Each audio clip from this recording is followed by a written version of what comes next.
Hello, everyone, and welcome to the Art of Leading, Captivating Leadership Narratives, all part of the stuff that growth is made of. I am excited to introduce you to Anthony Viglietti, president of the SCIM and a member of my Vistage CEO peer advisory group here in New York City. I am an Anthony fan, and I am looking forward to our discussion today. How are you doing? I'm doing well. I'm a Margaret fan, so feelings mutual. Oh, thank you. So what I'd love to do, I'd love to start with providing an overview of what services and product the SCIMS provides. I would imagine some of our listeners aren't familiar with the SCIM. Yeah, so the SCIM is probably what is most known as a digital media company. We started as a newsletter that was targeted to millennial women. Our two founders started the newsletter when they figured that, the news out there just didn't really speak to them or resonate with them nor their friends. And they often found themselves being essentially the news curator for all of their friends. So they started this newsletter, and that's how it got going about 11 years ago. Now it has grown. There are many emails that come out from the SCIM: news, finance, shopping, wellness, parenting are some examples. There's professional ones for marketers as well. We've also, obviously, as a digital media company, we're on several platforms, social media, we have podcasts, some of the more standard things. But our target audience is the same as it was the day it started, millennial women. Although I would say that, we want all women to find what we do particularly useful to them. So, hopefully there is, I know for a fact that there is Gen Zers, there's Gen Xers, and even older in our audience. And old people like me. Exactly. The Margarets of the world. But it's really, we have a target audience because we want to be focused and specific, but it really is, we really do things to try and resonate with all women. I would say that the biggest thing that has changed in recent years for us is expansion out of news, but also we're more than just sharing sort of news and information in those various verticals and topics I spoke about. It's really about helping women get to a goal. So, if it's anything from, someone wants to buy a house or even just learn more about how to buy a house, where to start, where to go. Like, we want to do more than just, give you an article to read. It's really about like, here's an article read, here's the things you need to understand to begin with, and then starting to sort of take them down that journey of understanding and even be able to take action around whatever it may be. In this case, maybe buying a house, but it could be other things. So that's sort of what we're building for the future. I love that. And that is a pretty big change from the original. And maybe that was always the vision, but from how you originally positioned or provided, that's a really big change. It is. But I don't think there's, I think we're the best at what we do, but I don't think anybody needs any more news and information in the world. Yeah. No, I think it's a wise change. Yeah. So it's super exciting, and we'll see where it goes from here. So what I'd love to do is I'd love to hear a little bit about Anthony, your journey, not only just what's your role at the SCIM and what do you oversee, but just kind of what's your career journey been to get to where you are today? Yeah, so I'll sort of start at the beginning, but I won't spend too much time. But I think it's just shows hopefully a little bit of like who I am and why I sort of why I am where I am today. My career has spanned big companies. I was at GE, Disney, Viacom, Univision, now the SCIM, which is smaller. My roles have always predominantly been finance, but think of them as finance plus. I always would go in with a finance role, and by the time I was, sort of tenured, if you will, at the various companies I was at, I always owned more than finance, which I think is important to sort of who I am and how I think about it, whether it's a finance leader or another one. But as a finance person, I wanted to go in and just understand how everything works.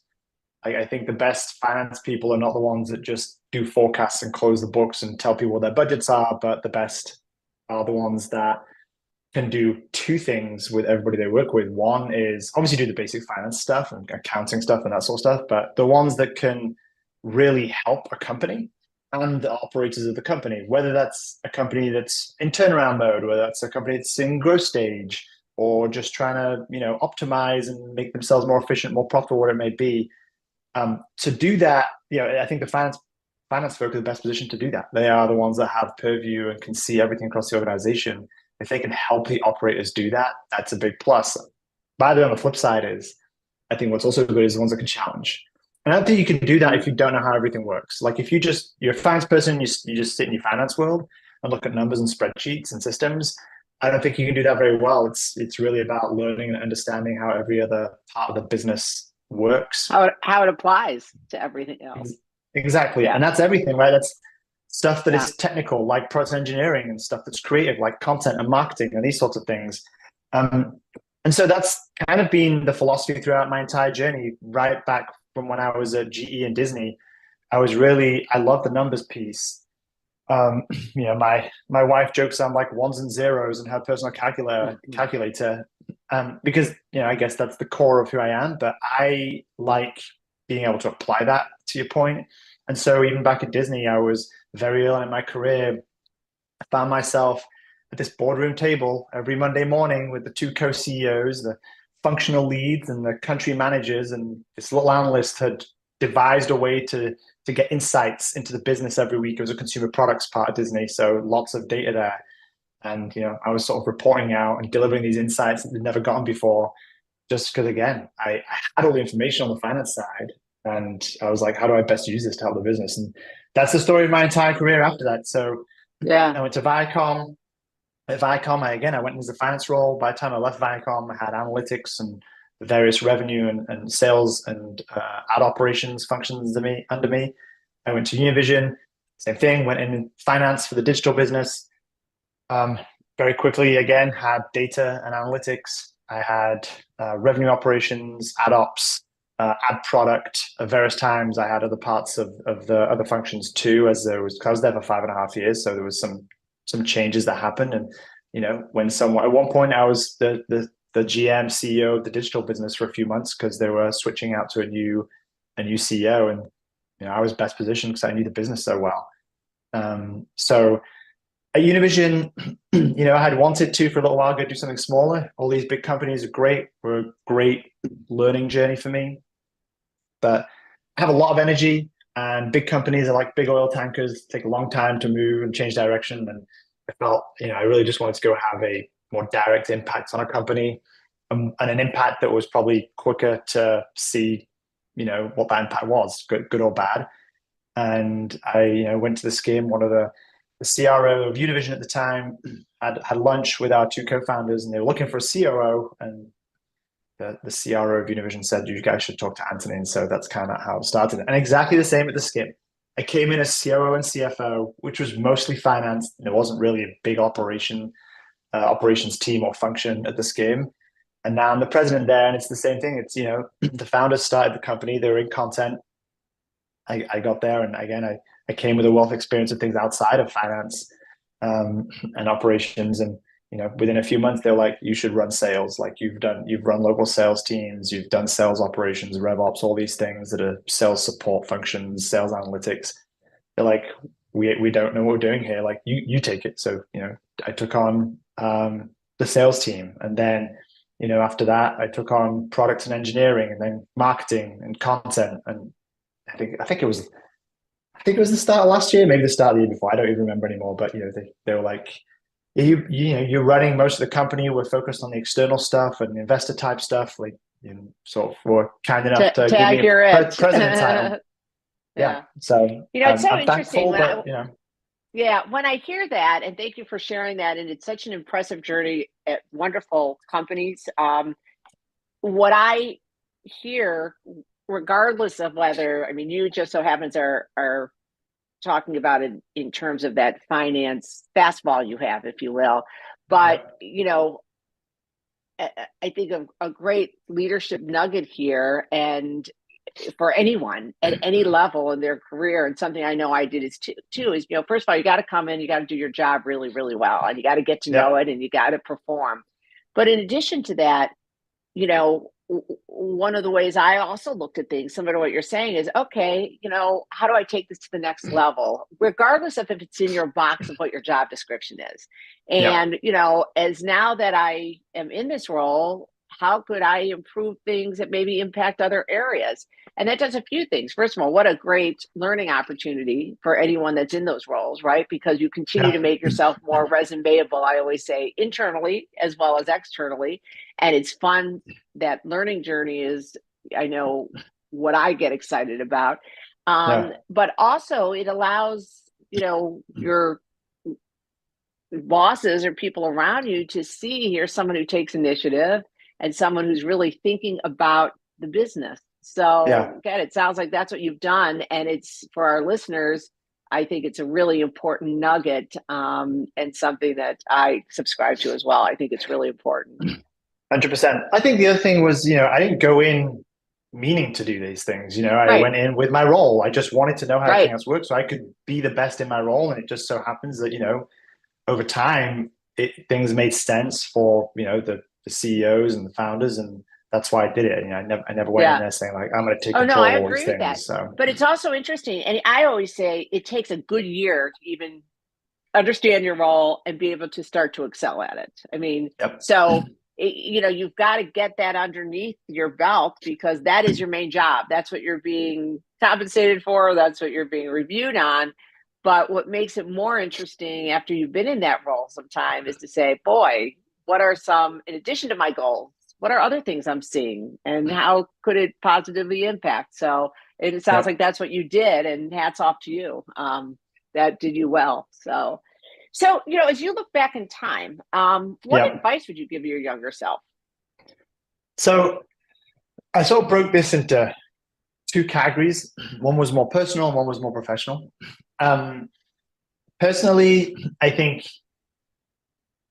the obvious one is just to be kind. I think it's an obvious one, but people forget it. People get angry. There's emotions, etc. But I think it's an important one. Um, Interestingly, it's funny. Like as I was thinking about this question, I thought about it as what would I tell myself, but I have kids, so I was just like, what do I tell Mm-hmm. them all the time? Because that's basically the same, the same thing. Um, I would also say care less about what people think. I think when you are younger, especially teenage years and the high school years and those sorts of things, I would say just care less about what people think. My daughter came back a while ago and she was talking about like the cool kids, and I was like, don't worry about it. Don't try and be the cool kids. And I said to her, I was like, by the way, guess who wins in the end? Of all the people I knew from high school, like 20, 30 years later, guess who are the ones that are the happiest and have made the most of life? All the geeks. And I say Yeah. that in the best way possible. Like the geeks win, not the cool kids. Cool kids will win for like 2 years. Who cares in a lifetime? So it's like care less about what people think, and certainly don't try and like do things that aren't who you are. Um, Prioritize your health probably a little later, like less of a sort of as I tell my 10 and 8 year old, we talk about health, but I think of this more as you get into sort of as personally as you get in college and first jobs, you really focus on your jobs, you're working hard. Like I feel like that's when people really start to let go. So Mm-hmm. prioritize your health would be the third one, and then experiences over material things. I've learned that when you get some money, you want to buy something, but I couldn't tell you. I can tell you all the great vacations I've had and the great places I've been to. I couldn't tell you half of the crap I've bought in my life. So I always think that one. So, and then professionally, I would say two things.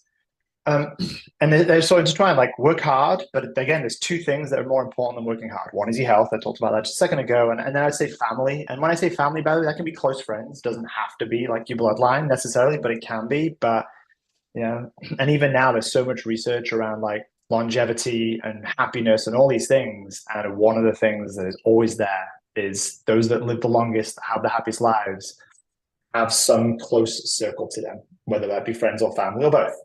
And typically they don't have 100 friends, they have like, I don't know, 5, 10 Yeah. friends, whatever it may be, but small, close, tight knit Those meaningful relationships. social circle. Yeah. And then the second thing professionally I would say is take risks. I Mm-hmm. wish that when I was younger, I had taken risks, like starting a company, trying a new career. They are much, much harder to take as you get older, as you get a family, as you start earning a certain amount of money and you start being a certain level in your life. It's harder to go right back to the bottom. So early in your career, like people always worry about, I'm going to get left behind if I'm not here in 3 years, 4 years, 5 years. At the beginning of your career, it doesn't matter. Like take the risk. If you want to start a business, I don't know, go work somewhere for 2 years or whatever it may be, and then go start a business. Like that is the time. If you think that like if you're at college or you're coming out of college, like one day I'd like to start my own business, then I don't know, do it early. Don't wait until you're Yeah. 35 or whatever. Like do it early. Take the risks early because the downside and the risk of taking risks an early stage is meaning it's not there. So that's the time to do it. Yeah. Boy, on both personal and professional, there's so much there. Thank you for sharing that. I'd love to chat about a few of them. So Yep. I love, again, all of that. But one of the things that, particularly really important is, be kind. Well, tell me a little bit about kind of how would you define that or package that? I think when I think about that is I I really don't regret much in life, but there are things, even like small things that when I look back at them, they still bother me. Like, you know, they don't stop me in my tracks, but if I made a career choice and it wasn't necessarily the right one, like I don't regret it. If I bought something and it ended up being a waste of money, I don't regret it. But I still remember random little things of like maybe when I did something to someone or said something to someone that I wish I could take back. It could be small ones like the random things that I still remember and still come in like, hey, Yeah. when you did this? And you're like, oh yeah, I wish I hadn't done that. And so I think that that's why I put that one on there. I think the second thing is it ties into having like this close knit family, friends, whatever it may be. I think that, the ones that have the real deep relationships that people then turn to when they have something, a moment in time or a moment of need. They don't turn, they might be friends with someone, but they don't turn to the guys who typically aren't kind. They turn to the ones who are. Yeah. I love that. And then again, I think everything you talked about is so important. The thing when you broke it down into the professional piece, and I know this really resonates with me, and I would imagine a lot of people listening, is that taking the risks. Yep. I remember had an opportunity to go abroad, and with the company I was with, it was like, okay, like now. It's not like, Yeah. oh, let's wait X amount. And it's hard when you have a spouse that's working, and not that easy. And we didn't do it. And I look back and I feel like, boy, too much thought went into that. That probably just would have been a great experience for everyone. So I think Yeah. that's a really important one. But thank you I for also sharing that. find, Those are yeah, really good. I also find a lot of people talk themselves out of taking a risk. And again, Yeah, like at that age, like again, the downside is just not very bad. Like, what's the yeah, worst thing that happened is you took a risk for a year. You're 23 years old, you're 25 years old, you're 27, 28 years old, you took a risk for a year, it didn't work, it doesn't matter. It really doesn't yeah, matter. If you can, you do it early when, income may not be so high anyway that you're losing a year of it yeah, or having less of it for a year is not, doesn't change your life and you can manage. That's the time to do it. Like that is one thing that I wish I'd done. I didn't. Like now I'm always like my wife is always like, you should go start a company, you have all these ideas, blah, blah, blah. And I'm like, I can't. Like the going from what I earn now to zero is completely impossible. And yeah, you sort of start it on the side? Yes. And sometimes it works for people. Having the side hustle, it turns into something bigger. It's a lot harder. It means you're going to work a lot harder than if you just went and you're not focused on it, you're not prioritizing it. So do it yeah. early. If it But works, I would amazing. still If it doesn't, say who cares? I would put it off totally off your plate either. So this goes to, and when I hear that also, I think about, I wish I did this. I didn't, and I would imagine we've talked about this because I've talked about it with a lot of people. It's this concept of what I would say the decade game. It's how do you think really by decades? Okay, in my 20s, by the time I'm 30, these are the experiences, or this is who I want to be, or these are the experiences I want to have. And that Yep. then gives you a little bit more flexibility in terms of, it doesn't have to be the straight road. It's the experiences of how to get there. And I didn't do that. I wish I did, and Yeah. not too late to do it now, regardless of what age you are. But it's an interesting thing. So thank you Yep. for Definitely. sharing that. Yeah, of course. So changing topics just a little bit. So, what would you say some of the challenges you faced in your earlier leadership type of roles? So I would say there is sort of two, maybe three. I think the first one is, yeah, I was lucky that I got to sort of fairly senior and leadership level type of roles fairly early in my career. But the downside, which was great, the downside was that, my peers maybe were more experienced than me, and I was like, the young kid on the block kind of a thing. And that was a challenge because at the end of the day, like, I had to work a lot harder to get the respect and the trust of my Hmm. peers, um, and even my boss. And I even have examples of I was sort of thrown into the deep end of things, and I was thrown into riskier things because I was I was the younger kid. I say kid. I wasn't a kid at this point, but that's kind of how I Relatively was viewed. speaking, yeah. Right. That's Well, kind of how they, you also look young, so that I'm sure oh, you looked thanks. younger even then. So, um, so I would get thrown into riskier stuff because if it failed, it'd be like, well, as the young guy, he didn't know what he was doing. Whatever, it's not my fault, kind of thing. And so I think that was one of them.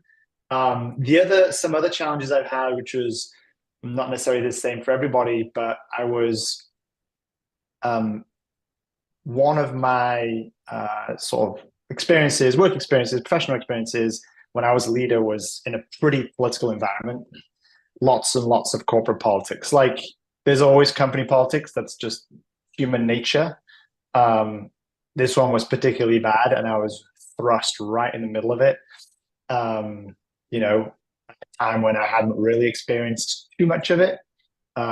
So that was particularly challenging for me when we got there. And my superiors didn't really want to be a part of it. And because I was in the middle of it, in the operations, in the businesses, it was just like, hey, you figure this out. You're in the business. Um, so that was probably a second and another big challenge of mine that just so happened to yeah. come fairly early in my sort of leadership part of my career. And at the time, hard to imagine not being stressed about, right? Right now, of course, it's behind you and it's like, oh, you could look back at it. But at the time, these are very real and very stressful and all of that. So what are some Yep. of the things you did to help you overcome some of those challenges in either one of those examples? Yeah. So the the sort of one about me being younger than some of my peers and what have you. One of the things I talked about my philosophy, right, is like understanding how the businesses that I work in work.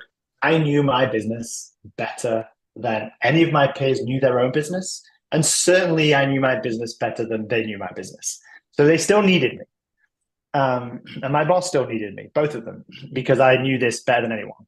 So one of the ways I overcame the challenge, which was more natural again to me, was just they kind of needed me. I knew this business so well that when it all came down to like, my peer, my boss, whatever, my bosses needed trusted opinion on something, and they came to me because I knew the business. So I had that, which was helpful. But I think it's important if you don't have that, like go have that. Like go be the expert that can talk about everything that people would turn to, even if they joke, oh, the young kid, whatever. Like even sometimes when it's joking and half joking, when things got serious, they would come to me. Um, I also think I also made sure that my work was polished. Like, yeah, you can call me young. I didn't dress in a suit. All these guys are in a suit. By the way, by the end, none of them dressed in a suit. So I won them over when it comes to dress sense. But, Ahead of your but times. yeah, maybe. But I would make sure that the work quality of my teams was polished and tight. And really overemphasized, like probably more than you had to, than my teams had to. But the point was that like when they did see something coming out of my teams, like it was good. And again, all the joking and half joking aside of like me being the young guy, like the work product from the teams High under me quality. was really high quality. And we probably spent too much time on it because we had to make it better quality than everything else. But that was just one of the ways I chose to overcome the Yeah. challenge. On the politics piece, um, knowing the business better than anyone else was important because, again, when it comes to politics, people, have very, very, have opinions that are heavily biased because they're trying to, win something over or whatever it may be. Yeah. I'm the finance guy. I'm objective. I don't need to be biased. I don't own content. I don't own this. I'm finance. I care about the numbers. I care about performance. I care about success. And so, but I knew how everything worked. So again, like when a leader of a business was hearing something from one functional leader and then something totally different from the other guy, often they would come to me. It's like, I'm hearing this over here and I'm hearing that over here. What's happening? Tell me the truth. I would be the guy. So I knew the business, and then I built the relationships with people, those above me and those in the business, to the point where like they knew that I was not a part of the politics. I didn't care for it. Like I cared about us succeeding. I knew the politics were there. I wasn't ignorant to it, of course. But I was the guy. I was like, okay, shit, we need like the real honest. What's actually happening here? What's actually the deal here? What's actually what's actually happening here, as opposed to what we're hearing. Yeah. They would come to me. That could be people within the business, above the business, board, CEO of all of the company, whatever it may be. And I think building a relationship, knowing that like I understood the politics, but I didn't care for it, I had no time for it. I think those things really helped when it came to the politics. That like, again, when push came to shove and someone was trying to cut through the crap, they would come to me, or even if they didn't have to come to me, they knew that like, sometimes like the CEO of one of the divisions I was working in, if they were hearing, there's all this noise everywhere. They're like, I know Anthony's not a part of that. So I don't have to worry about this. Like, I know he'll take care of it, or I know he's just working, he's ignoring it, kind of thing. So I think that was the way I worked around that for me personally. It's so interesting, Anthony. It's such an important topic. And one, I'm not sure, I've been doing this for a while, that we've talked about politics and how to deal with it. And I think you just outlined is, how do you keep your head down and just try to do the right thing, right? Just do the right thing. Don't get caught up in, the BS that's going around. There's always going to be that. And, do the right thing, do a good job. And that's probably the right way to go. So thank you for sharing that example. It's a really good one. Yeah, I would take it a level up too. It's yes, keep your head down and what have you. But again, I made the comment around like not being ignorant to it. Like it's not that I ignored it and kept my head down. You just didn't engage in it. I just didn't engage, and people knew that like if they tried with me, I'd call them out like straight away. And I'd call them out. You know what? And thank you for saying that, because you're right. That is your point, and an important point. So I not that I missed it, but I didn't articulate that very well. So I agree. I think that, you're not ignorant to it, but you're not engaging. So if someone wants to, it's kind of like, this is not something I really want to talk about, or, there's two sides to every coin, whatever. Yep, exactly. Yeah. And it's a really good lesson and a really good topic. So thank you for sharing that. No problem. So again, changing topics a little bit, the last several years, the last 5 years since COVID, it's been a challenge for everyone, and in all walks of life, whether personally, professionally. And the interesting thing is, as a leader, there wasn't a playbook to deal with this, and there still isn't a playbook, because even post-COVID, things have changed. The market's changed, competitors have changed. What people, just things have changed. So it's still not that same playbook you were using prior. So as that is background, some companies lost business while others benefited. What would you say are some of the lessons learned or aha moments that you've had over the past few years in terms of your business? Yeah, I think the biggest challenge, the Skims digital media business, like I said, and we're growing and building things that aren't, tangential to media and make a lot of sense for who we are as a business, but are not necessarily they're not advertising and media centric necessarily in the same way as a typical digital media business is. And there's a reason for that. One, we've always kind of wanted to do something like this. I would say that the industry around us has really been challenged anyway. And so this has just sort of accelerated our path, if you will. So advertising and media has really been challenged. Coming out of COVID was great because everyone had money, so it was fine. Everyone was throwing money everywhere.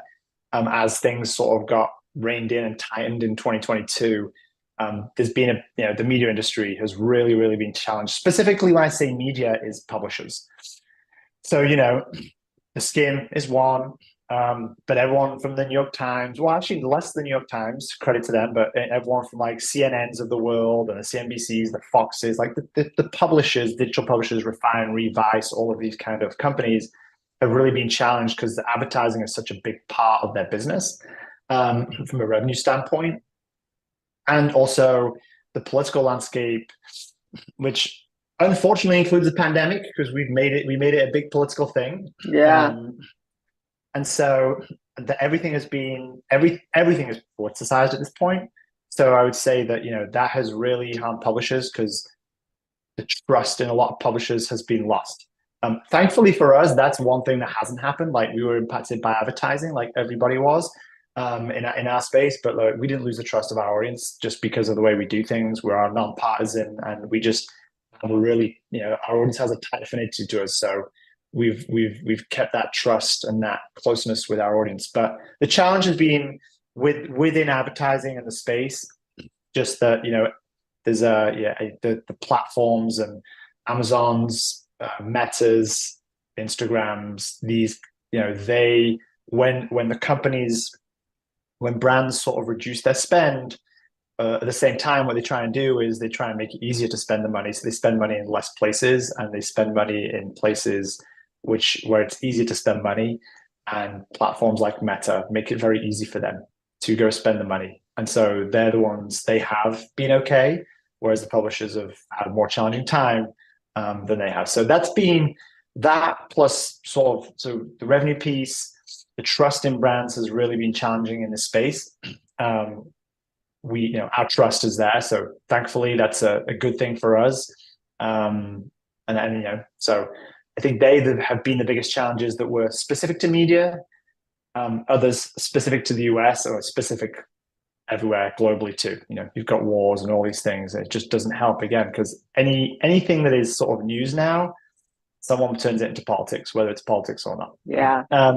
It's so polarized. It's so interesting. What I love about talking to leaders like yourself is each industry is so different. And, this industry, media, publications, all of the publishers, advertising, if you look at all the different things you just mentioned, it's changed so much over, the last 10 years. And then again, as you look at the last few years for other reasons. So it's there's a lot of different external influences that have been impacting that. So what would you say, again, it sounds like the trusted, you've got this, your customers trust you, and sounds like a real competitive advantage. What's the opportunity as you look forward? So that's our biggest opportunity. We have an audience that trusts us. And that's a great starting place compared to many people. I agree. We are nonpartisan, so we do not pick a political side, which in a world where everything is politicized, that is a great thing to do. Not easy, because you can say something a certain way and someone will take it a certain way. But at the end of the day, it's, we don't have a clear lean like most publications do. So sure, sometimes we might say something that someone might think is more left or more right and what have you. They'll have their opinion. There's nothing we can do about that. But I think the fact that our approach is to be nonpartisan, and we are, and after that, people take it differently. I'd say the majority of the time they're we're seen that way. And I think that's a great benefit to us. Also, we represent women, and they continue to be underserved in many, many categories. And so when they're looking for a place to turn to, we are one of the names that people think about, or one of the names that people may point someone to, which I think is a great advantage, and one that we, are lucky to have. I mean, the company was built that way, but I won't say we're lucky to have. We appreciate that we are seen that way, and that we are able to help. And that's what we're building our future on, is really to do more when it comes to that.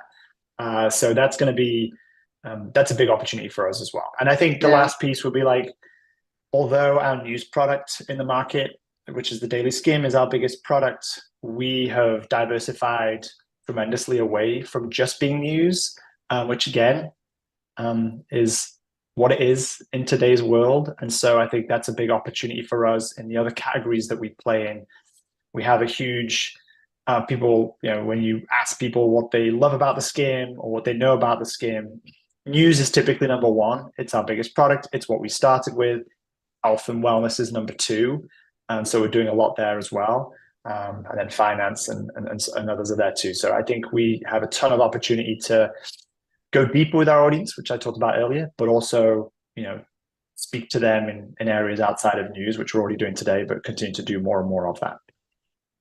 I love the purpose. I love focusing on, women are underserved and have been taken for granted for many, many years. So I love that. Big proponent, always have been, but near and dear to my heart.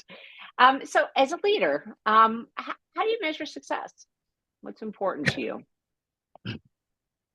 There's really two things. One is a really boring answer, so I'll just put it out. I'll just start with that one because we don't have to talk about it too much, but it's just boring's okay. Just the success of whatever you're involved in is number one. So that's the boring, easy, obvious one is, I measure my success as to how well the company I am leading or the department I'm leading, whatever it may be, is doing. That's number one. Number two, over time, I really hope that, I love to inspire people or try and inspire people. Not always easy because I'm the guy who has to make hard decisions and what have you. But it's really, I don't get validation around that until much later often, which makes it hard. I'll explain what I mean by that. But I think that's the second piece. So it's really the balance of advancing the business with inspiring those within that business. They're the two things that I think about. Again, it's easy to see the success of a business in numbers. The latter is a lot harder. The way I sort of measure this is, reading between the lines in some instances is like when people just say like, "Hey, I really appreciate that you did this." And the big validation is usually, I often have people coming back to me, thanking me like years later coming to me asking me for advice. And those sorts of things. Like for me, that validates that, I had an impact in their lives outside of just running the business because they're asking me sometimes professional advice, sometimes personal advice, and I get quite a bit of that. And that's validation. But like I said earlier, like that usually comes quite a bit after. So, it's a long game, if you will, but that's how I really measure the success. Like at the end of the day, like you spend so much time at work, like I want people to feel inspired and be happy there. It's not always easy. But again, they're the two things, like the business and then was I able to inspire people within it. I love that. And it is true. A lot of times you'll never know the impact you've had. I even look back at some people who've made a difference in my life, whether personally or professionally, and I believe they know, but maybe they don't. And sometimes you don't realize that impact until many years later. So, but it's regardless of whether you get that recognition or not, your intentions are there to try to do that, and that's a really good thing. So, yeah. So, like, can I just say one more thing? Can I say one more thing? It's like, absolutely. how do you want to be remembered? How do you want to be remembered in life? That legacy, right? Then I don't think people should go through life thinking about their legacy either. But I think that like, how do you want to be remembered? I think you want to be remembered as someone who inspired people or who helped people or who was kind to people. And at the same time, I'm a type A guy and I want to run businesses and make money and do that. So, it's not like I'm trying to paint this picture of like somebody who just wants to go do good in the world. I mean, I do, but like I have a business to run. I'm doing those things. So it's that balance. But at the end of the day, like, how do you want to be remembered? I think most people would answer that a huge part of that will probably have something to do with some form of, the personal side of how they live their life or how they impacted people, more so than like, I got this business to a 50% margin or 100 million. Like, yeah, that's great. And I will make, that's certainly good. But I don't think a few instances, but people don't really remember people for that. They remember them for many, many other things. And I would argue there's even many examples where people did great things in business, but weren't nice people. And that doesn't go away. Like Steve Jobs is the perfect example, right? Turned Apple around, introduced products to the world that changed the world. But there's always this thing, right? It's like, but he wasn't a nice person. Like that is not forgotten as much as people, admire him for the other side of what he did. Yeah. Well, it kind of goes back in some ways to what you were saying is important, the kindness and being authentic. Yep. And it's it's about paying it forward and doing the right thing at the end of the day. At least that's how I look at it. Everyone is different. I what you're saying resonates with me because whether you call it inspiring or whatever that is, it's something that hopefully is impacting someone and their life and the decisions they're making. So, So, Anthony, I don't know if you read more books or listen to more podcasts, but what are you either reading right now or listening to right now? I love this question, but you're not going to like my answer. So go for it. Let's see. I'll be honest.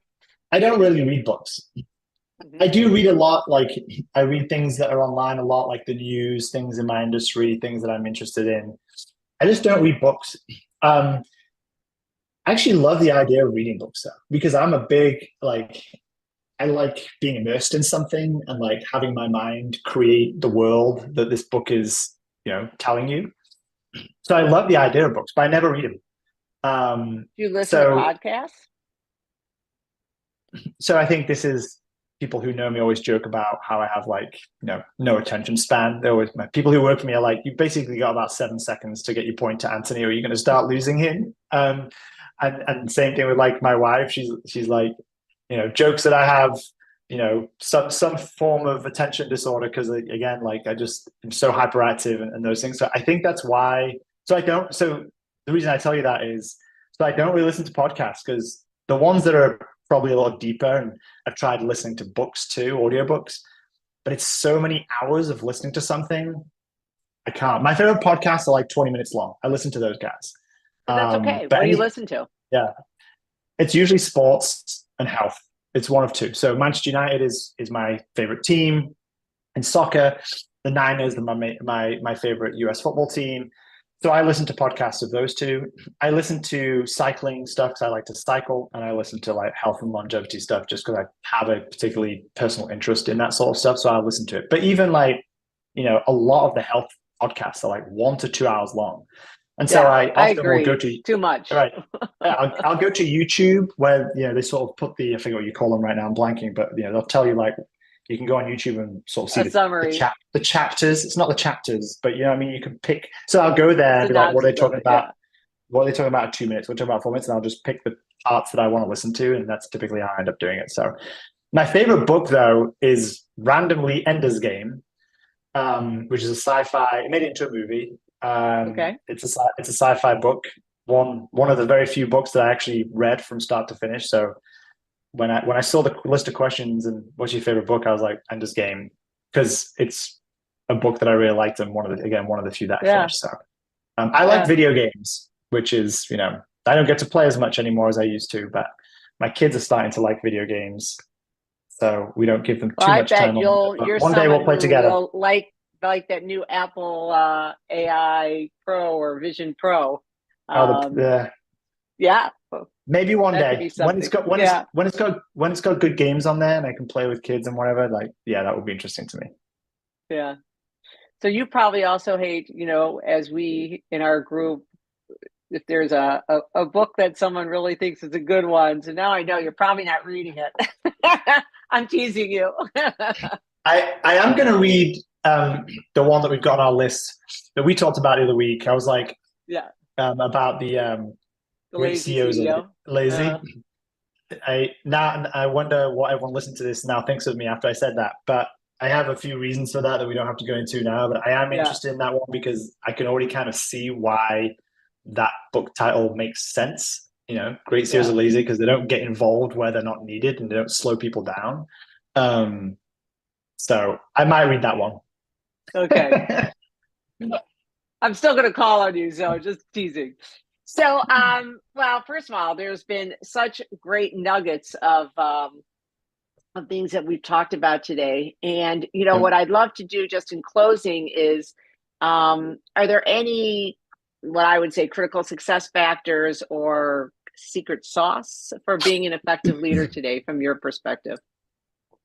So as I've been doing so far, I split things up. So it's like two ways to look at this that I thought about this. One is kind of like the business level, and then one's like more the people, personal level. Um, I think on the business level, I think as a leader, certainly as like a CEO level, I think that if you get these two, there's lots of things that could be helpful, but I think if you get these two things right, you've solved 80% of the problem as the CEO or as the leader.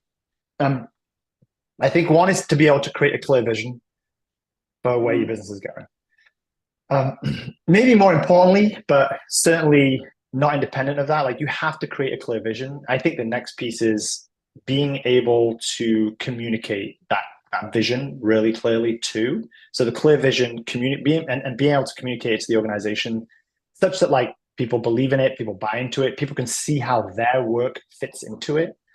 And a vision that you'll stick to, right? Don't change the vision or the strategy every 3 months. I think that is like the most important thing you can do. Create that vision. It's really clear. It makes sense. People are bought in. They believe it. And listen, 100% of people might not be bought into it. That's okay. You're never going to get 100% of people happy ever. It doesn't matter. But if you've got a vision you believe in and it's clear, make sure everyone else understands it and it's clear to them and they can see themselves in it I would say, is the most critical thing you could do as a CEO for a business. On the people level, I think people, personal, myself, individual level, if you will. I think there's a few things that I found have been really critical and have moved the needle, made a difference, if you will, in terms of leading people. I think number one is being decisive. I personally I'm not a fan of like decision making by committee. For example, I love hearing opinions and thoughts that help create or help get to a decision, but make the decision and go with it and make a real decision. Don't make a decision that's sitting on the fence. So being decisive, I think, is super important. By the way, I think people appreciate it over time. I actually think that people that might not agree with the decision, if you are decisive and stick to it, will appreciate it more than someone that might agree with the decision you made, but if you're sort of wavering with it, or it's a crappy, it's a in the middle, sitting on the fence kind of a decision. That's number one. Number two, being adaptable is a really big one. And you can think about that in so many ways. So for example, you can inspire different generations of people. So you can talk to Gen X, Gen Z, millennials, and be able to inspire them all, talk to them, is one example of adaptability. Another example of adaptability could be seasoned folk in your organization and the junior folk in your organization, like being able to speak to both the senior guys and the junior guys. I think is another example of that. And I think another one, incredibly important, we've touched on it, is being adaptable, but not reactive. When I say this, is changing with the times. So, in 5 years, lots can happen. Also, in some instances, nothing happens in 5 years. But the point being is that like you are able to change with the times. I think is super important. Humans get stuck in their ways. They don't like change. If you can break that mold for yourself, at least, I think is super important. I say don't be reactive. It goes back to like, don't be changing your strategy and your vision every 3 months. Yeah. But do be adaptable to changing times as a person. I think is really important. And the last one I'd say is being able to focus and helping those focus with you. So everyone like, sometimes I interview people and they're like, I'm a great multitasker. And I'm like, no, you're not. I don't need to know you to know that you're not a good multitasker, because humans have one brain and that every element of their brain is basically singular. So we can't multitask. We can jump from different tasks, but that's a terrible thing to do. It's so inefficient. Like all the research shows that essentially like if you jump from one task to another, or if you get interrupted when you focus, it takes a certain amount of time to get back into it. It's just, focus on one thing. And like, I'll shut all my stuff down. When I have to focus on something for a little while, I shut everything down. Slack, email, it's all turned off so I can focus on it. People think I like, love that. they're like, I can't believe you do that. And then some people are like, oh, I love that you do that. But there's just get rid of those distractions. But I think focusing on what matters is really Yeah. important as a leader.